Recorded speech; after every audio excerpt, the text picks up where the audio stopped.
Boa noite. Ao longo dessa série, a gente tem conversado sobre os passos de Jesus.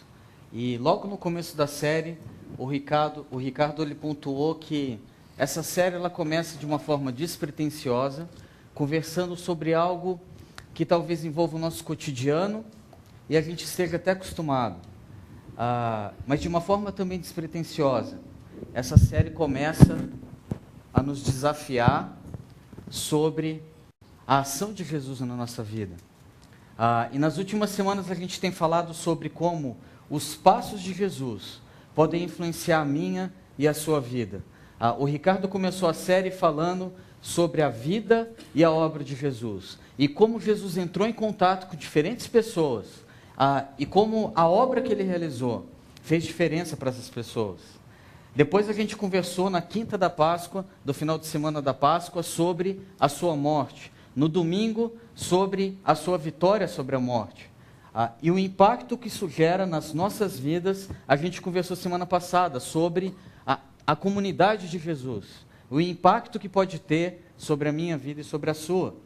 E hoje a gente vai conversar sobre o reino de Deus. Sobre o seu reino e aquilo que ele começou a partir da cruz, da sua morte e ressurreição, mas aquilo que ele vai completar até a sua segunda vinda.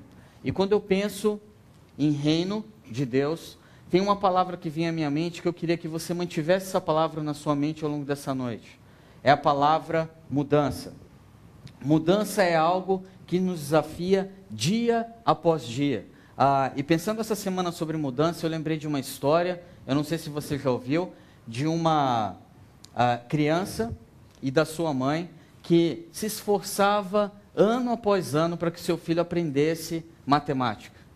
Se você é mãe, você sabe mais ou menos o que é ter um filho que não vai bem numa matéria. Você faz de tudo e você tenta fazer o seu filho aprender sobre a matéria que ele tem dificuldade. E essa criança tinha dificuldade de matemática. Então, o filho ficava na escola um ano, mas ele não se dava bem em matemática. Aí a mãe tentava levar o filho para outra escola, mudava de escola, matriculava em outra escola, e ele não se dava bem em matemática. Outro ano fazia a mesma coisa, e assim era sucessivamente. E como uma boa mãe, ela não desistia do seu filho. Até que, numa dessas mudanças, ela resolveu colocar o seu filho numa escola religiosa, e ali ela matriculou o filho. E no primeiro dia de aula se despediu do filho, o filho entrou na escola, tudo estava indo bem, a mãe foi para casa, depois o pai foi buscar, deixou o filho em casa, e na hora do almoço, a mãe viu o filho chegando e falou: "E aí, filho, como que foi essa nova escola? O que você achou dela?" E aí o filho logo respondeu: "Mãe, eu achei bem joia, mas dá uma licencinha que eu vou estudar um pouquinho e já vem. Quando o almoço estiver pronto, você me avisa." A mãe achou estranho, porque ele não era muito de estudar, ele mal conseguia tirar 5 para passar de ano, mas ela achou estranho, mas ela deixou ele estudar lá, bom, né, filho estudar, mal chegou da escola já quer estudar, chamou para o almoço, ele almoçou e voltou para o quarto para estudar. Segundo dia de aula, foi para a escola, voltou para casa, mesma coisa, correu para o quarto e foi estudar. E assim foi acontecendo sucessivas vezes. Cada vez que ele voltava da escola, ele ia para o quarto estudar. Passou uma semana, passou 2 semanas, passou um mês e adivinha? Primeira prova. Primeiro momento em que ele podia mostrar tudo aquilo que ele tinha estudado. A mãe estava sabendo da prova. Mas qual que seria o resultado? E aí ele faz a prova, ele aguarda ansiosamente as semanas que se passam, e aí a professora corrige a prova, e depois de corrigir a prova, dá para o filho coloca na mochila, ele leva para casa, e aí a mãe, ansiosa para ver o resultado, ela pega a mochila do filho, vai abrindo, imagina a mãe, depois de meses, fala: "Alguma coisa deve estar acontecendo diferente." E ela pega a prova meio de olho fechado assim, não sabendo o que esperar, se todo aquele estudo tinha dado resultado ou não. E ela vai pegando a prova, e quando ela abre o olho, e ela vê a folha, ela vê um 10. E aí ela fala: "Nossa, finalmente meu filho está aprendendo matemática." mas ela não se contenta com aquele 10. Ela quer saber o que a escola tem de diferente que fez o filho encarar o estudo como estava encarando. E aí ela vai até a professora na escola, e ela chega para a professora e ela diz assim, o que vocês fazem aqui de diferente? Porque eu já matriculei meu filho em diversas escolas, e eu nunca vi ele se dedicar tanto aos estudos. O que vocês têm de diferente aqui? E aí a professora chega para ele e fala assim, não sei. A gente faz geralmente o que todas as escolas fazem. A gente vai lá na frente, a gente expõe a matéria, a gente faz exercício e a gente desafia os filhos, os alunos a estudarem. E é o que a gente fez com o seu filho também. E aquela resposta da professora não satisfaz a mãe. Então ela chega em casa, ela chama o filho e ela pergunta, filho, por que você está estudando tanto? O que essa escola tem de tão diferente que fez você mudar tão radicalmente? Aí o filho chega para a mãe e ele fala assim, olha mãe, primeiro dia de aula, eu cheguei na classe, eu vi a professora ali na frente, e aí quando eu olhei atrás dela, eu olhei para a parede e eu vi que tinha um moço pendurado num sinal de mais. E aí eu percebi que eles não estavam brincando. Eu percebi que eu podia ser o próximo. Mudança. Ele mudou radicalmente por medo, mas mudou. E o tema que a gente vai conversar hoje é sobre mudança. Fique com essa palavra na sua cabeça, porque mudança é algo extremamente difícil para mim e para você. Às vezes a gente muda por medo, às vezes a gente muda por culpa, às vezes a gente não quer mudar, mas um fato é verdade na minha e na sua vida. A mudança faz parte da nossa vida. Desde o momento que a gente sai do útero e a gente vê aquela luz, a gente está em processo de mudança. Infância envolve mudança, aprender a falar, aprender a conviver, aprender a andar de bicicleta, a se relacionar com pessoas. Adolescência envolve mudança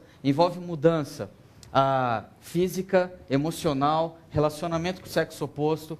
Juventude, entrar na faculdade envolve mudança, sair da faculdade envolve mudança. Você descobre na faculdade que o livro não vem mais até você, você tem que ir até o livro.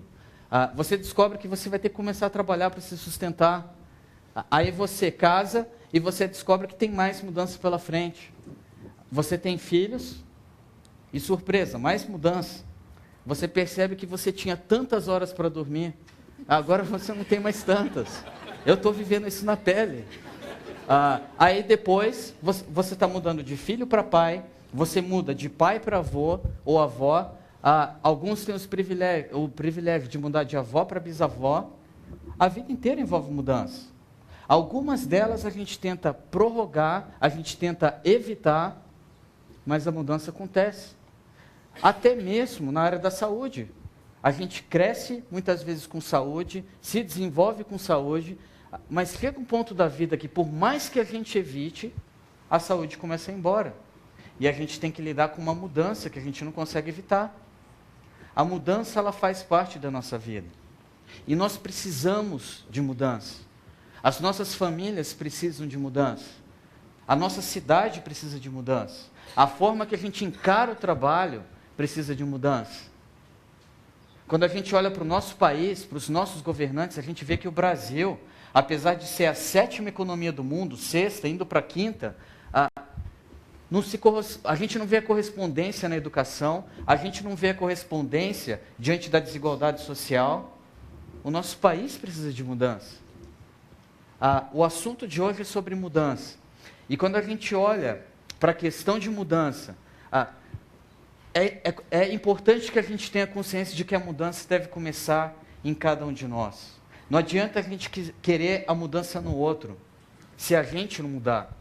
E nesse sentido é interessante notar o que o George Bernard Shaw ele fala sobre mudança. Ele diz assim, não há progresso sem mudança. E quem não consegue mudar a si mesmo, acaba por não conseguir mudar coisa alguma. Não adianta a gente querer mudar as coisas exteriores, se a gente não passa por um processo de mudança. Gandhi, ele dizia que você deve ser a mudança que deseja ver no mundo. Se a gente quer ver mudança no mundo, a mudança precisa começar em cada um de nós. Não adianta a gente querer que o cônjuge muda, não adianta a gente querer que o chefe muda a relação com a gente, se a gente não está disposto a mudar. E é interessante notar como, em Lucas, que é o evangelho que a gente tem estudado aqui, a gente vê um texto onde Jesus, ele fala sobre mudança. E eu quero convidar você a caminhar comigo por esse texto, vendo que a gente não deve mudar simplesmente por mudar. Mas Deus deseja trazer sobre a minha e sobre a sua vida mudanças que sejam significativas, a partir de alguns princípios e valores que são fundamentais para a nossa vida, para que a gente entenda o seu reino e a diferença que pode fazer dentro e fora de nós. Esse texto é o texto de Lucas, capítulo 17, a partir do versículo 20. Perceba o que esse texto ele fala ali a partir do versículo 20. Diz assim: Jesus ele vai ter dois momentos aqui nesse texto, você vai perceber. Ele primeiro se volta para os fariseus, e ele conversa com os fariseus, depois ele vai se voltar para os discípulos, e ele vai dedicar um tempo falando sobre o seu reino com os discípulos. Olha só no versículo 20 como ele começa. Certa vez, tendo sido interrogado pelos fariseus sobre quando viria o reino de Deus, Jesus respondeu: o reino de Deus não vem de modo visível, nem se dirá, aqui está ele, ou lá está, porque o reino de Deus está entre vocês. Os fariseus, eles esperam o reino de Deus de uma maneira visível. Os fariseus, eles se preocupam muito com a aparência, e eles imaginam, talvez assim como eu e você, que o reino de Deus ia chegar de um modo político, militar, vindo sobre todos. Era a forma que eles liam as Escrituras. Só que o texto aqui fala, Jesus chega se aproximando deles e dizendo: olha, o reino de Deus não vem dessa forma. O reino de Deus ele não vem de forma visível, que dá para se observar. Mas o reino de Deus, ele começa de dentro para fora. E ele usa uma palavra aqui no grego, que ali está traduzida por entre, que ela tem um sentido duplo. Lucas ele usa uma palavra propositadamente. E se você pegar algumas versões da Bíblia, você vai ver que às vezes aparece: o reino de Deus está entre vocês, o reino de Deus está no meio de vocês. E às vezes outras traduções trazem: o reino de Deus está dentro de vocês. Qual que são as versões, qual é a versão que está correta? Todas elas. Porque ele usa uma palavra que ao mesmo tempo significa entre ou no meio de vocês, e que significa também dentro de vocês. O que isso significa? As pessoas daquela época, elas estavam vendo o reino de Deus entre elas, no meio delas. Sabe por quê? Porque Jesus estava no meio delas. E à medida que Jesus entrava em contato com essas pessoas, elas experimentavam o reino de Deus no meio delas. Pessoas que estavam doentes eram curadas. E aquilo não mudava apenas o físico dela, mas mudava a mente e o coração e a forma como elas enxergavam a vida. Pessoas eram tocadas das mais diferentes formas, nas suas emoções, na sua mente, no seu coração. E Jesus, ele chega num momento da vida, ele diz que, ele chega num momento do seu ministério, ele diz que o reino de Deus é como um grão de mostarda.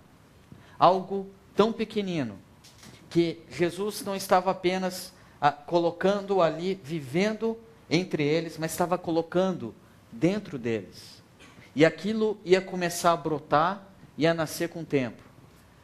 E eles iam começar não apenas a ver o reino de Deus na pessoa de Jesus, mas eles iam começar a experimentar o reino de Deus dentro deles. Os discípulos estavam mudando. Os apóstolos estavam mudando. As pessoas que eram curadas estavam mudando. Os fariseus, de certa forma, também estavam mudando. Às vezes até para pior, mas eles estavam mudando. Porque o reino de Deus, ele diferencia quem está disposto a amolecer o seu coração diante do Pai e quem ainda insiste em endurecer o seu coração diante do Pai. E o texto vai continuar dizendo, agora Jesus, depois de falar para os fariseus, ele se volta para os seus discípulos e aí ele diz assim: chegará o tempo em que vocês desejarão ver um dos dias do Filho do Homem, mas vocês não verão. essa expressão filho do homem, ela vem desde lá de Daniel 7, quando os profetas, cerca de 400 anos antes, eles falavam que o filho do homem, o Messias, ia se colocar entre eles, que Deus estaria entre eles e faria coisas novas, que ele os salvaria. E aqui Jesus se apropria dessa palavra para dizer que ele é Deus, que está entre eles, em forma humana, e ele vai ser alguém que vai realizar essa obra. Ele está dizendo aqui que esses dias com a sua pessoa, os passos de Jesus que estavam acontecendo naqueles dias, iam ter um fim. E eu não sei se cai a ficha para a gente logo de cara do que isso significa. Porque quando Jesus chega para os seus discípulos e diz assim, olha, vai ter fim os dias que eu estou com vocês. Imagina você, um discípulo de Jesus no primeiro século. Imagine você acordando numa segunda-feira, indo tomar, antes de ir para o trabalho, você passa na Starbucks de Jerusalém, você pega um café, você não está com vontade de trabalhar, e aí você dá uma pausa no caminho para ver se você consegue encontrar energia para encarar a semana. E aí está lá você tomando seu café, e adivinha quem chega lá? Jesus. E Jesus senta para tomar um café com você. E aí você como discípulo fala assim, Jesus, olha, não está legal as coisas. Aí Jesus chega para você e fala, eu percebi, está difícil essa semana, qual que é o seu problema? E Jesus começa a conversar com você. E à medida que Jesus vai conversando, você vai percebendo que você vai sendo encorajado, você vai tendo força para encarar a semana. E aí você vai para o seu trabalho. Você passa o dia no trabalho, você tem estresse, você tem que lidar com um chefe chato, com situações complicadas, você tem um projeto para entregar até sexta-feira, e no meio da semana, na quarta-feira, Jesus liga para você no seu celular e diz assim, olha, como que estão as coisas? Está melhorando a semana? Você está bem? E aí você fala, olha, está difícil. Jesus almoça com você. E aí lá no almoço, você começa a falar um pouco de como está, das decisões que você está tomando, aí Jesus chega para você e fala assim, olha, não é essa a direção. Segue por aqui, conserta o seu caminho, e segue por aqui que vai dar certo. E aí você percebe que dá realmente. E você ouve Deus, ouve Jesus, e você segue a sua direção. Só que você foi com o seu cônjuge, com o seu marido, com a sua esposa, no médico, na semana passada. E você está guardando um exame que vai sair na sexta-feira.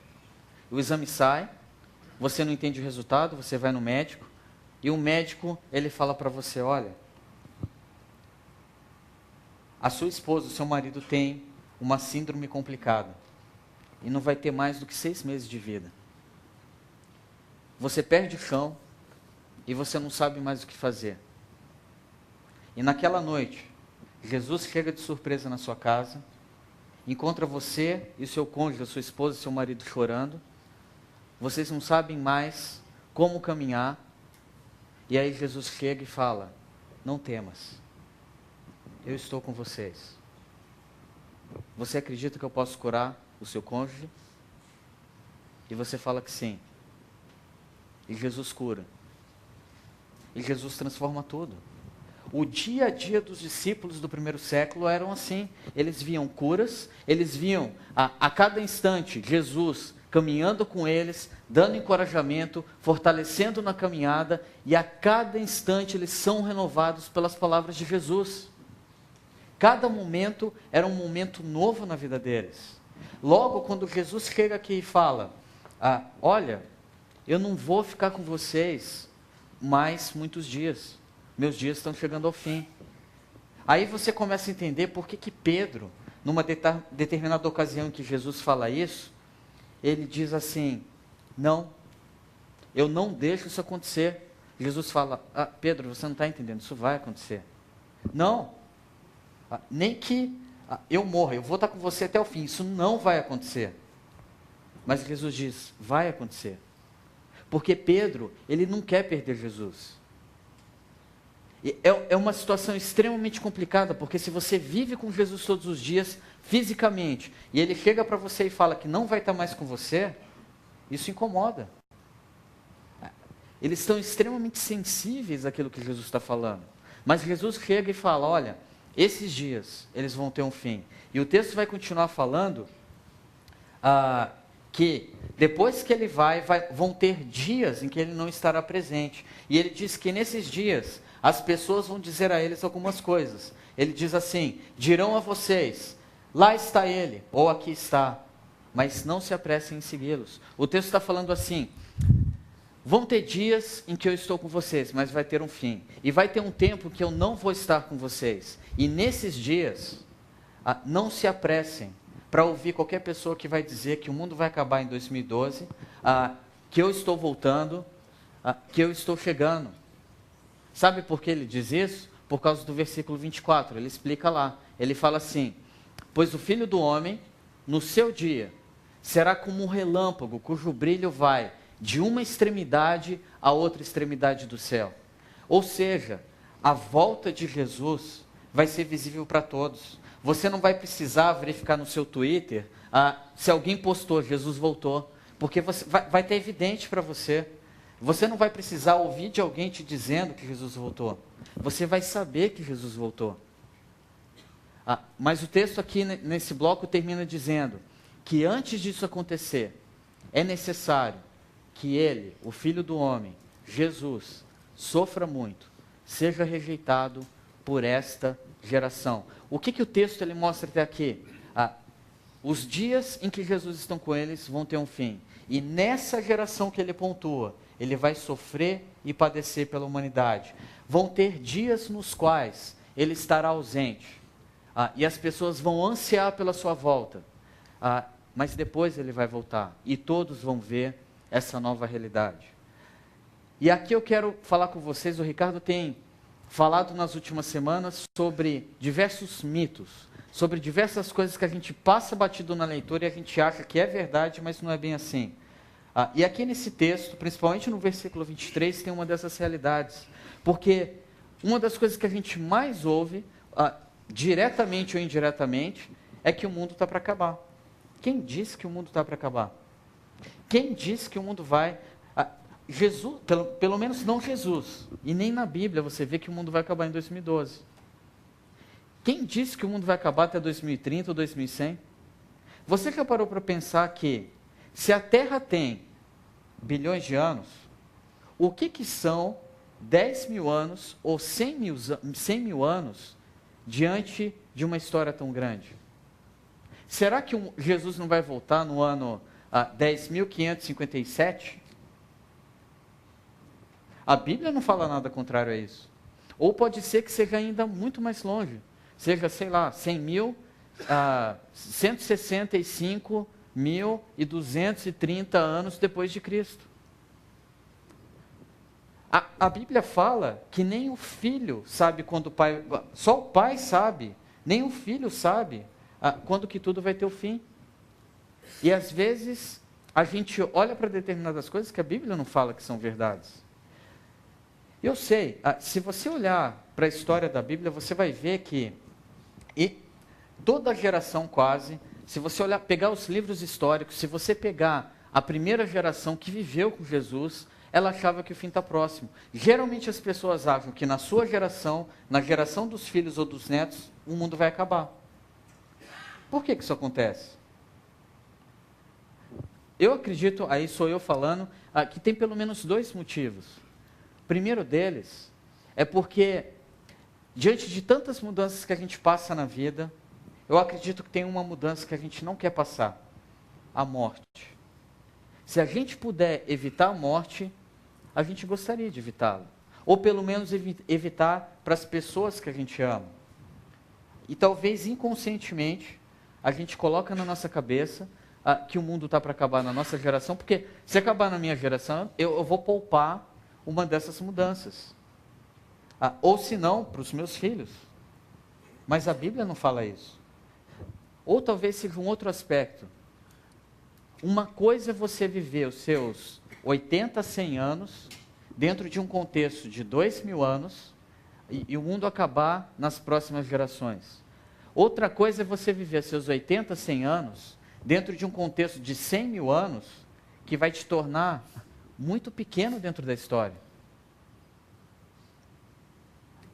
Talvez os nossos anos sejam muito menores dentro da história da humanidade do que a gente pensa. E o texto ele vai continuar falando um pouco sobre como que é esse fim. E como a gente pode identificar esse fim. Olha só o que ele fala. Assim como foi nos dias de Noé, também será nos dias do Filho do Homem. Ele está usando um fato histórico, os dias de Noé, para comparar com os dias finais do Filho do Homem. E ele fala assim, o povo vivia comendo, bebendo, casando-se e sendo dado em casamento.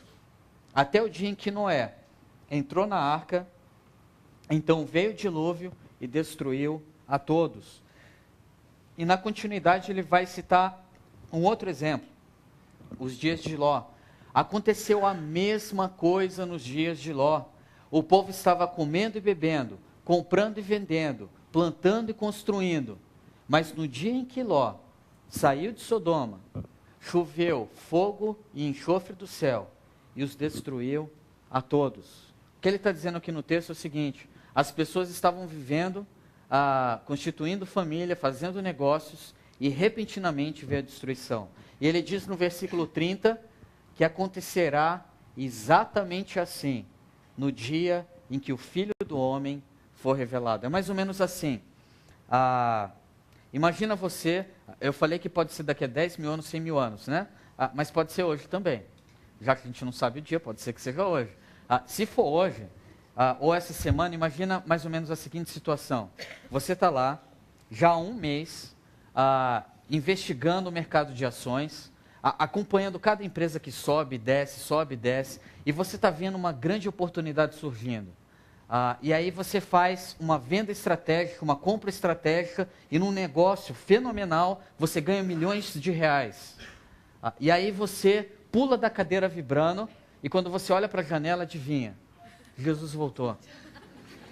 O seu negócio foi em vão. Você dedicou um mês tentando fazer um bom negócio, mas acabou. Ou você é um jovem que está prestando vestibular, ou que está prestando um concurso. Então, você estuda manhã, tarde e noite, manhã, tarde e noite, manhã, tarde e noite, manhã, tarde e noite, 7 dias por semana. Você corta amizade, você corta tempo de igreja, tempo de convivência, você só estuda. Aí você estuda muito, chega o resultado do concurso do vestibular, adivinha, você passou em primeiro. Aí você vai sair com os amigos, você ligou para os amigos, quando você desliga o telefone, Jesus voltou. Ou você está para casar. Você passou meses planejando seu casamento. Você está no altar. A sua esposa, futura esposa, noiva, está entrando pela porta. Adivinha quem está atrás? Jesus. Fala, Jesus, o que é isso? Espera um mês pelo menos. Ou se não, você está grávida. E aí, você gastou muito dinheiro para ficar grávida, você dedicou muito tempo investindo nisso, você teve dor nas costas, enjoou durante 8 meses, e você você discutiu com seu marido a cor que ia ser a parede, você discutiu a posição que ia ficar o berço, vocês chegaram num acordo, você entrou no carro por causa da consulta que você marcou com a cesárea que vai sair dentro de horas. Você entra no carro, sai da garagem, quando você olha pela janela, Jesus voltou. Em todas as situações, é o que o texto está falando aqui. As pessoas vão estar comendo e bebendo, as pessoas vão estar vivendo a sua vida em família, fazendo negócios, e Jesus vai voltar quando a gente menos esperar. E o ponto que o texto levanta vai ser repentino. E isso leva a gente a questionar a nossa dedicação e as nossas forças hoje.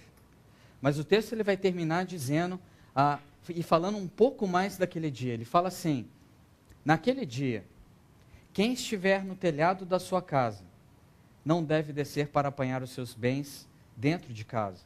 Semelhantemente, quem estiver no campo, não deve voltar atrás por coisa alguma. Lembrem-se da mulher de Ló. Quem é a mulher de Ló? Você pode ver a história de Ló e da sua família e de Sodoma e Gomorra lá no capítulo 19 de Gênesis. E quando você olha para esse capítulo, você vê ali que anjos chegam à cidade e falam para Ló assim, deixe a cidade e não olhe para trás, olhe para frente. Mas a mulher de Ló, ela não resiste. e ela lembra da vida do passado, das coisas que estão ficando para trás. E ela olha para trás e ela vira uma estátua de sal. O que o texto está falando aqui é o seguinte: diante daquilo que está acontecendo, o que ficou para trás, ficou para trás. Olhe para frente se você quer preservar a sua vida. E aí no versículo 33, ele resume essa ideia que se refere tanto ao nosso presente hoje, tanto no que diz respeito às nossas motivações, como também àquele dia. E ele fala assim: quem tentar, naquele dia, conservar a sua vida, a perderá. E quem perder a sua vida, a preservará. Aquele que deixar para trás tudo aquilo que ele construiu, vai preservar a sua vida. Mas aquele que buscar o que tinha e não estiver disposto a perder a sua vida, quem desejar conservar o que vinha antes, vai perder a sua vida. E ele fala desse dia que se transforma numa noite, de um momento sombrio na vida daquelas pessoas naquele dia. E ele fala assim: eu lhes digo, naquela noite, 2 pessoas estarão numa cama. Uma será tirada e a outra deixada. 2 mulheres estarão moendo trigo juntas. Uma será tirada e a outra deixada. 2 pessoas estarão no campo. Uma será tirada e a outra deixada. O texto está dizendo que pessoas que estão numa mesma família, pessoas que trabalham juntas, são próximas, vão ser separadas definitivamente. Vão ser tiradas e outras deixadas. E aqui tem um segundo mito sobre o fim, porque nesse texto específico, o texto não é a respeito de que quem sai, quem é tirado são as pessoas salvas. É comum a gente ouvir muitas pessoas usando esse texto para dizer que quem foi tirado foi salvo, e quem ficou é que vai sofrer condenação ou que vem pela frente. Mas o texto não fala isso. Inclusive, se você acompanhar até aqui o que a gente está falando da história de Noé, da história de Ló, as pessoas que foram salvas foram aquelas que não olharam para trás. As pessoas que foram salvas foram as que ficaram. E a palavra que é usada aqui para tirada significa a mesma coisa. Quem é tirado é que vai sofrer o julgamento. E quem ficar é aquele que não olhou para trás, que não quis preservar a sua vida e o que tinha, mas que estava olhando para a vinda de Jesus. E o texto ele termina dizendo, os discípulos perguntam: onde, Senhor? E Jesus responde: onde houver um cadáver, ali se ajuntarão os abutres. Jesus cita aqui um ditado, um provérbio popular, que significa mais ou menos o seguinte: onde houver pessoas que não estão dispostas a viver no meu reino, onde houver pessoas mortas espiritualmente, vivendo o seu reino, ali vai haver morte. E diante desse texto, diante desse descritivo de mudança, eu queria que a gente tirasse pelo menos 3 lições para as nossas vidas que o texto traz. Primeira delas, mudança. As mudanças significativas na minha e na sua vida, elas envolvem um novo reino. Mudança envolve um novo reino. A gente tem que se questionar o que tem dentro de nós, porque o texto fala no versículo 20 e 21 assim: tendo sido interrogado pelos fariseus, Jesus, sobre quando viria o reino de Deus, Jesus respondeu: o reino de Deus não vem de modo visível, nem se dirá aqui está ele ou lá está, porque o reino de Deus está entre vocês, o reino de Deus está no meio de vocês, o reino de Deus está dentro de vocês. Lembra do que eu falei antes? Jesus passou alguns dias entre nós, e ele, em Mateus 28, ele fala: aprendam com o meu exemplo e agora caminhem na direção da humanidade, levando essa mensagem de amor.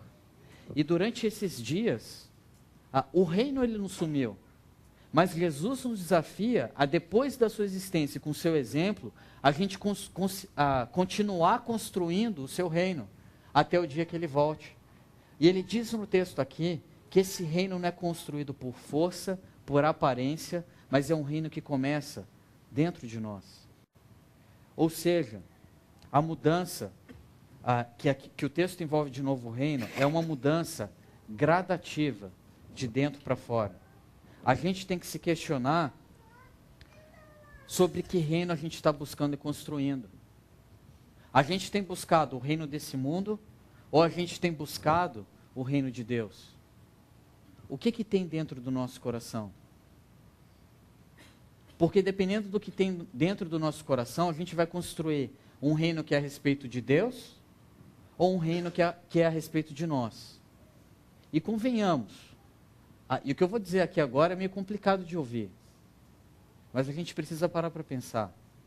Porque o mundo que a gente vive, ele é marcado por aparência. Tudo que nos envolve, ou muitas coisas que nos envolvem aparência. Por exemplo, se você entrar no Facebook, você tem uma conta no Facebook, você vai ver que a maioria das pessoas usa que tipo de foto? Uma foto bonitinha, com uma roupa que geralmente não usa. Você já viu alguém no Facebook com foto de pijama? As pessoas usam uma foto maquiadinha, com uma roupa bonitinha, ou às vezes até com certo grau de sensualidade, porque a gente quer atrair pessoas. E às vezes a gente tem centenas, milhares de amigos no Facebook, mas na hora que a gente precisa de lidar com algo profundo na nossa vida, os milhares de amigos somem. A gente não tem mais amigos. Ou às vezes até a gente vai para a academia. Pessoas hoje estão se preocupando-se com o físico, com a aparência. Mas não necessariamente por causa da saúde. Estão preocupadas em estarem malhadas, bonitas, para quê? Para serem incluídas pelos outros. Às vezes a gente vai e a gente quer fazer uma cirurgia plástica, porque a gente quer parecer melhor, ou branquear o dente para ficar mais bonitinho. E por favor, tudo que eu estou falando aqui, não pega os exemplos e usa como referência. Senão você vai chegar em casa e vai dizer, alguém que perguntou, olha, esse final de semana não deu para ir na chácara. O que foi falado lá? Olha, o pastor nesse domingo, ele é contra branqueamento dos dentes. Ou ele é contra você ter conta no Facebook ou ir na academia. Não. Vou repetir o que o Ricardo falou nas outras semanas. Não se apega ao exemplo, se apega ao princípio. Por que a gente faz isso? O que nos move? Por que a gente se preocupa com a nossa aparência? Por que a gente se preocupa com a nossa imagem? O texto está falando aqui que o reino de Deus tem a ver com o coração. É uma mudança de dentro para fora. Não é uma aparência exterior que vai mudar o nosso interior. Mas é o entendimento de quem é Jesus. E da diferença que ele faz instaurando o seu reino. Por isso eu quero perguntar para você, assim como eu tenho me perguntado, o que tem no seu coração nessa noite? Medo ou desafio? Desânimo ou esperança?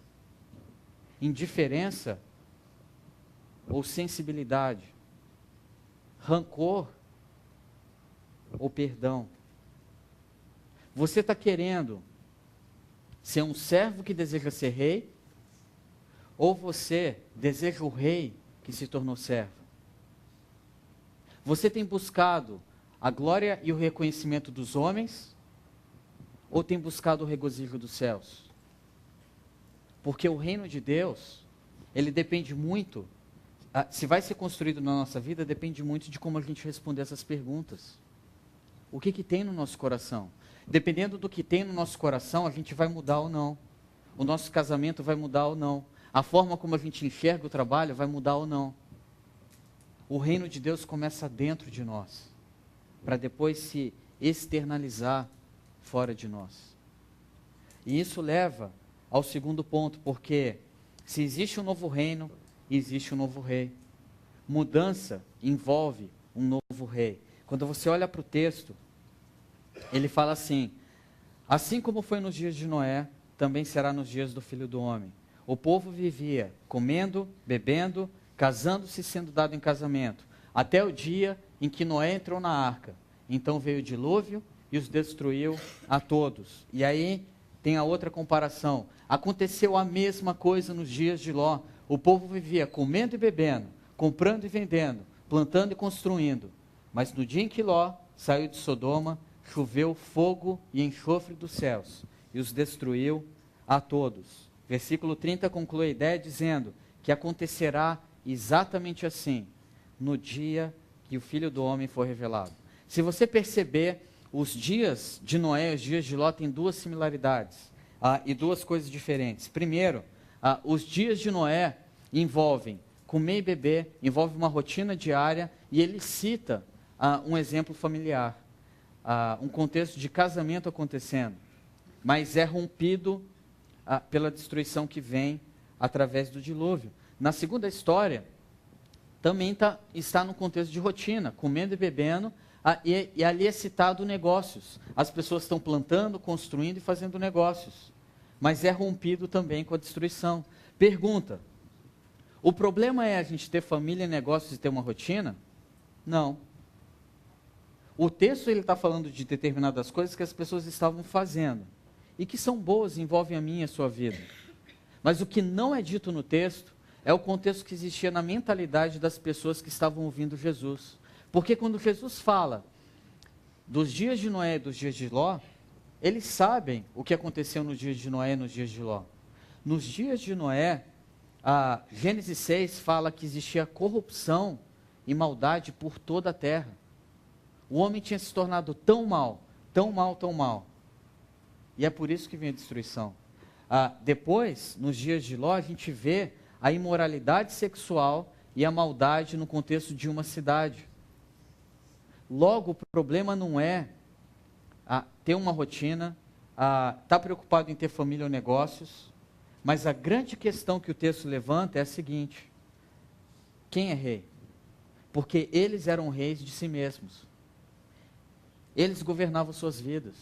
A forma como eles encaravam família, negócios e a rotina envolvia prazer, hedonismo e viver da sua forma.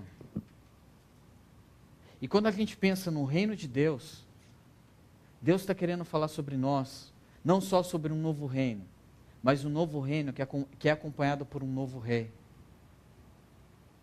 Quem tem sido o rei nas nossas vidas? Porque dependendo do rei que a gente vai acreditar ou não em mudança na família, em relacionamento com filhos, em relacionamento com pais e irmãos. Tudo depende do nosso rei. Tudo depende de quem ouve. Às vezes a gente está correndo, tendo uma rotina cheia de coisas, e a gente que está fazendo. Mas a gente está envolvendo Deus no processo? Deus é aquele que guia a nossa semana profissional, a forma como a gente lida com a nossa empresa, a forma como a gente encara um caso no tribunal, a forma como a gente lida com o nosso chefe. Porque o texto está falando aqui de uma mudança de reino. O texto fala aqui de que eles eram reis de si mesmos, mas um Deus que promove a mudança de rei. Um Deus que promove a mudança daquilo que estava acontecendo. Deus é o maior promotor de mudança. Presta atenção nisso. Jesus Cristo, Ele trouxe a mim e a você a maior mudança de todas. A humanidade estava num cenário caótico e perdido. Mas Jesus vem e Ele começa coisas novas. Jesus, Ele traz a maior mudança que a gente já passou e vai passar. Ele muda do inferno para o céu o nosso destino. Ele muda de um cenário de perdição para salvação. Ele muda a nossa vida de um cenário no qual não existe mais esperança para um cenário de esperança e fé. Jesus é aquele que olha para pessoas doentes e traz cura. Jesus é aquele que faz coisas que eu e você não pode fazer. Ele é aquele que não olha para nós numa realidade da lei onde a gente deve se sentir culpado porque a gente não dá conta, mas Ele olha para nós olhando para a cruz e para aquilo que Ele fez. Dependendo de quem é o nosso rei, a gente vai acreditar ou não que o nosso casamento pode ser melhor, que a gente pode ter sonhos de um mundo melhor, de uma vida melhor, de um planeta melhor para os nossos filhos, de um contexto no qual a gente viva com esperança de que o mundo vai ser melhor e de que coisas novas vão acontecer. Mas tudo depende de quem é o rei. A cruz traz mudança. A morte de Cristo significa mudança. A ressurreição significa mudança. A segunda vinda de Cristo significa mudança. E naqueles exemplos que eu citei antes, como que você se sente sabendo que Jesus vai voltar? Que talvez vai ser no dia do seu casamento, no dia que você estava para ter o filho, no dia que você tinha planos. A cruz pode ser, na minha e na sua vida, um obstáculo para os nossos planos. Ou a cruz pode ser uma ponte para os planos de Deus na nossa vida. O que é a cruz para você? Um obstáculo ou uma ponte? A forma como a gente olha para a escravidão que ainda existe na nossa vida, de pecados que a gente não consegue vencer, é porque muitas vezes a gente está querendo fazer e resolver as coisas. E ainda a gente não olhou para Deus. A forma como a gente encara um namoro, a sexualidade no namoro, quem que é o paradigma? Quem que dá a direção? É o seu namorado, a sua namorada? Ou são os princípios de um rei que já veio e que está instaurando um novo reino? Porque se a sua vida e a minha for a respeito desse reino, o dia que Jesus voltar, independente do dia que ele voltar, a gente não vai querer olhar para trás para o que a gente errou ou para o que a gente tinha, se era família, negócios, se foi um bom negócio que a gente fez, se era a esperança de ter uma boa família, mas a gente vai olhar para os céus e aquele negócio vai ser tão glorioso que a gente não consegue nem mais contemplar o que tinha para trás, porque o prazer na pessoa desse rei é muito maior. E nesse sentido, eu me recordo de que uma vez, numa das empresas que eu passei, a gente teve uma reunião com um dos gerentes e ele falou um pouco sobre uma ilustração ali que ele fez na empresa, que eu queria trazer uma lição que eu pensei bastante naquela ocasião. Aquele gerente ele dizia assim, que um projeto que a gente tem, geralmente deve tomar uma determinada direção. A gente tem um planejamento, a gente quer concretizar esse planejamento. Mas, devido a diversos fatores, às vezes o que acontece é que os projetos nem sempre saem como a gente quer. E ele toma uma direção, às vezes, levemente para o lado, talvez de 5 graus. E no começo parece que é pequeno. Mas se a gente não dá importância para aquilo e faz as correções em cronograma e naquilo que a gente precisa ajustar ao longo do projeto, quando a gente olha lá no fim do projeto, a diferença é grandiosa. E eu comecei a parar para pensar em como isso tem muito a ver com a espiritualidade cristã. Porque esse novo rei, ele traz a direção de Deus.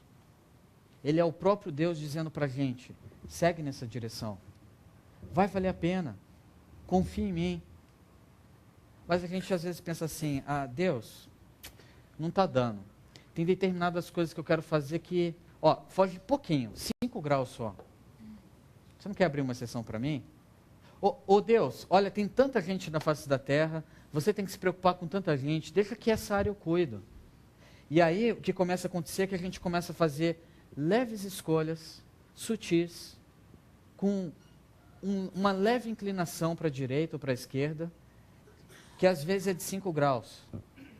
E a gente acha que, a gente está perto da vontade de Deus, eu não sou tão ruim assim. Mas quando a gente vê com o tempo, a gente começa a entender que depois de 15 anos de casamento, por exemplo, as coisas não eram como a gente sonhou 15 anos atrás. Porque a gente parou de ouvir Deus e a gente começou a ouvir as nossas vontades e fazer as coisas do nosso jeito. Às vezes o trabalho, a carreira profissional de sucesso e ascensão, ela não aconteceu. E não aconteceu porque a gente parou de ouvir Deus.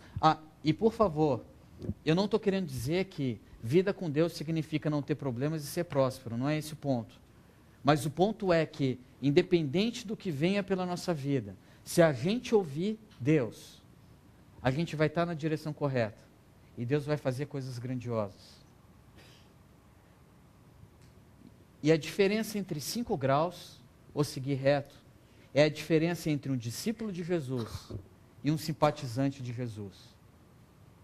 Você pode ser um simpático à causa de Cristo, uma pessoa que gosta de ouvir a respeito de Cristo, mas que ainda não se tornou um discípulo de Cristo, que ainda não assumiu um compromisso, se prostrou em terra e disse assim, Deus, eu entrego ao Senhor a minha vida, o meu casamento, o meu trabalho, os meus filhos, e eu quero o Senhor no controle de tudo isso. Eu quero que o Senhor faça o que eu não sou capaz de fazer. Eu quero que o Senhor transforme dentro de mim aquilo que precisa ser transformado, para eu experimentar fora de mim aquilo que o Senhor tem para fazer. Ele tem que ser o rei. Qual o reino que a gente está construindo? E isso leva a gente a pensar no último ponto aqui. Porque mudança envolve uma nova referência. Tudo depende de onde a gente olha. Às vezes a gente está olhando para a aposentadoria, para a casa na praia, para a segurança que a gente vai deixar para os filhos, para a conta bancária que a gente vai ter. A gente dá atenção à reforma no apartamento, mas a gente não dá atenção à reforma do lar. A gente dá atenção à arrumação das coisas na casa, mas a gente não arruma o casamento. A gente tenta fazer muitas coisas que envolvem o exterior, mas a gente não faz o que é essencial e que começa dentro e que se lança para fora, porque o nosso foco é a vida aqui na terra e não a vida eterna. E aí o versículo 33, ele resume bem isso. Qual que é o foco da nossa vida? O que a gente está querendo ganhar? Ele diz assim: quem tentar conservar a sua vida, a perderá. Quem tentar se manter aqui na terra, construindo uma conta bancária, deixando uma boa empresa para o seu filho, se preocupando em construir muito aqui, vai perder a essência da sua vida. E ele diz que se você não estiver disposto a perder, você não vai ganhar aquilo que é importante. Logo, o que a gente tem que aprender é a perder. Me disseram aqui há pouco que o Flamengo estava levando uma lavada do Vasco, né? Ainda bem que a minha esperança não está no Flamengo, mas a minha esperança está em outra pessoa. E aqui o texto ele não fala só de coisas fúteis e passageiras, mas o texto fala de coisas essenciais na vida. A diferença que vai fazer o que a gente está disposto a perder para ganhar. Talvez perder alguns reais ou milhares de reais para ter tempo com a família, diante da palavra de Deus, e consertar o que precisa ser consertado. Talvez fazer uma pausa na agenda e sentar com um amigo que você não fala há muito tempo e dizer assim: você me perdoa? Porque eu quero perder em arrogância e eu quero ganhar em humildade. E eu quero ganhar a sua amizade de volta. O que a gente está disposto a perder? Jim Elliot, ele falava essa frase. Jim Elliot, eu não sei se você conhece, mas ele foi um missionário que dedicou a sua vida para alcançar um determinado povo. Mas ele morreu numa conversa e negociação com esse povo. E quem alcançou esse povo foi a sua esposa e seus amigos. E ele tinha uma frase que movia a sua vida, que envolvia esse novo rei, com um novo reino e uma nova referência. Ele diz assim: não é tolo aquele que dá o que não pode manter, para ganhar o que não pode perder. Não é tolo aquele que dá a sua vida, que não pode manter, para ganhar a vida eterna, que não pode perder. O que nós queremos ganhar? Dependendo do que a gente quiser ganhar, isso vai definir a direção da nossa vida. Se a gente quer ganhar um momento de prazer momentâneo, a gente vai encarar a nossa sexualidade de uma determinada forma. Se a gente quiser viver um prazer momentâneo, a gente vai buscar drogas. Se a gente quiser viver um momento de prazer momentâneo, se a gente quiser viver um prazer momentâneo, a gente vai ter um caso com alguém que é casado. Mas se a gente quiser ter o prazer máximo e o regozijo dos céus, a gente vai começar a encarar as coisas diferentes. E isso me faz lembrar de uma história que eu queria partilhar com vocês aqui, que é do Nick, e eu não vou nem me atrever a pronunciar o sobrenome dele.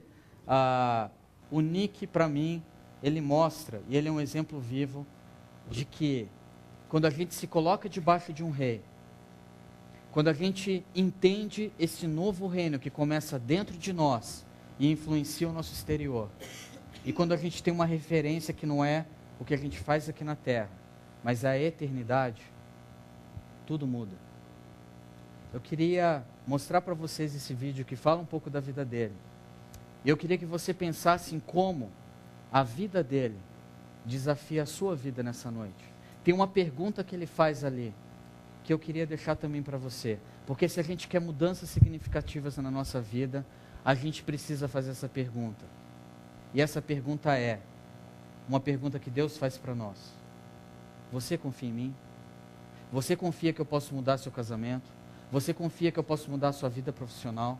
Você confia que eu posso dar esperança e sonhos, curar suas emoções, se você me escutar? Você confia em mim?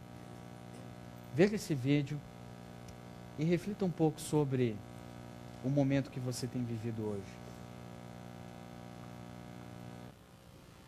Make someone extraordinary. Their abilities, their talents, or simply their smile.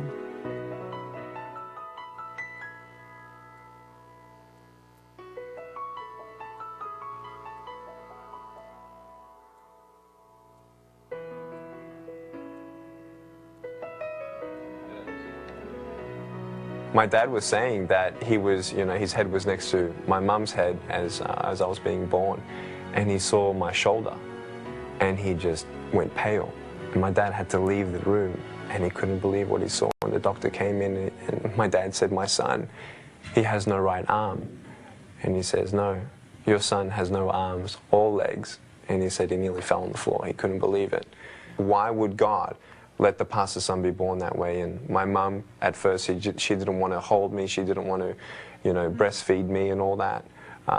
She just felt very uncomfortable for the first 4 months. And it took them quite a while before they could trust in God that he didn't make a mistake, that he didn't forget them or me. Nick's parents gave their fear and even disappointment in their son's disability over to the Lord. I challenged God. I said, "God, I know that I'm a sinner. I know that I won't probably have peace until you're in my heart, but I will not let you in my heart until you answer me, why? Why did you take my arms and legs? Why didn't you give me what everybody else has?" And so I wanted to end it. If God wasn't going to end my pain, I was going to end it myself. So at age 8, I tried to drown myself in a bathtub of 4 inches of water. I told my mum and dad, "I'm just going to relax in the bathtub. Can you put me in the bathtub?" And yeah, I turned over a couple times to see if I could do it. I couldn't do it.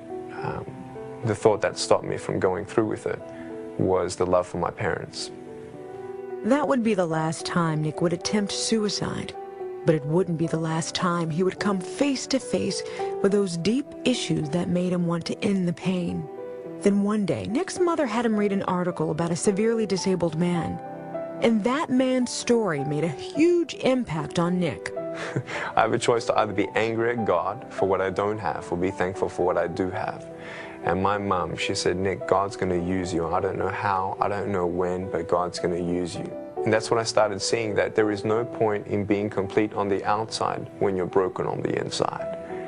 And I found out that God can heal you without changing the circumstance. And I felt like God answered my question. The question was, why? Why did you make me this way? And the answer was, do you trust me?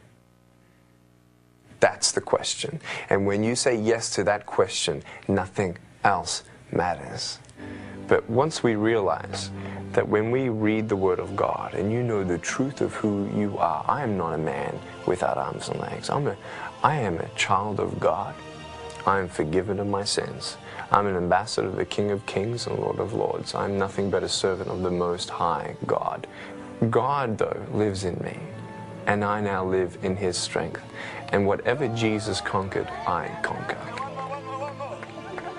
I believe if God doesn't give you a miracle, you are a miracle of God for somebody else's salvation. And I thank God that He didn't answer my prayer when I was begging Him for arms and legs at age 8.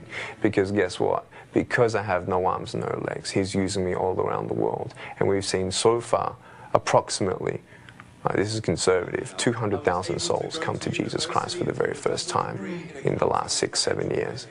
Because I'd rather have no arms, no legs temporarily here on earth to be able to reach someone else for Jesus Christ. That He hasn't forgotten your pain, He hasn't forgotten your family. And maybe while you're watching this interview, you've compared your suffering to my suffering. And that's not where hope is, to know that someone else, in your opinion, is suffering more than you. That's not where hope is. But hope is in the name of God, the name of the Lord Jesus Christ.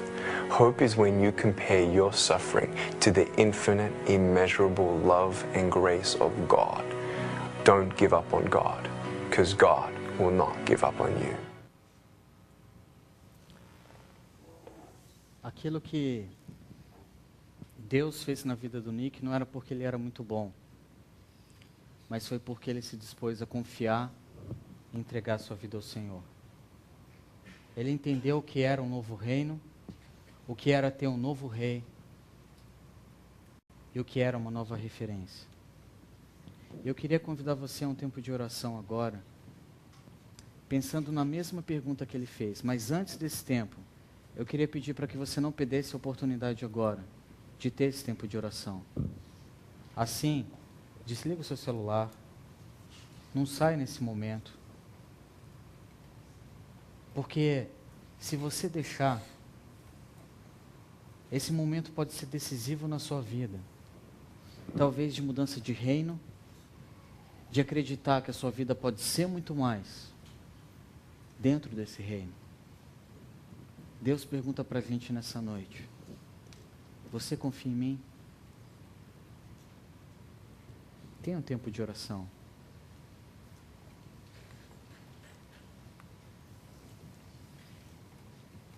Nós dizemos muitas coisas, mas Jesus diz apenas uma outra coisa.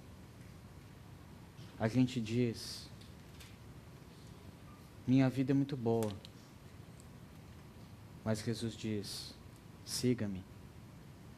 Tenho muitos sucessos. Siga-me. Meu casamento é muito bom. Siga-me. Meus filhos são bênção de Deus. Siga-me. Tenho muitas amizades. Siga-me. Sou bem-sucedido profissionalmente. Siga-me. Tenho riquezas, conhecimento, títulos acadêmicos. Sou inteligente. Siga-me.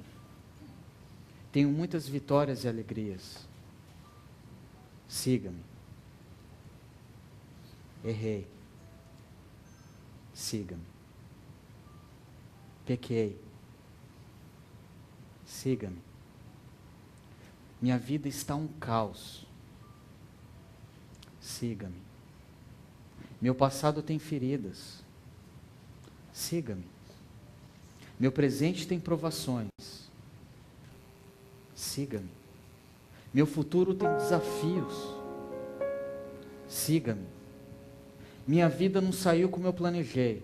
Eu fracassei nos meus sonhos, fracassei no casamento, fracassei em casa, fracassei no trabalho. Siga-me. Não tenho mais forças para prosseguir. Não tenho mais esperança. Não sei o que fazer. Não sei como resolver meus problemas. Eu não sei para onde ir, Deus. Siga-me. Você confia em mim?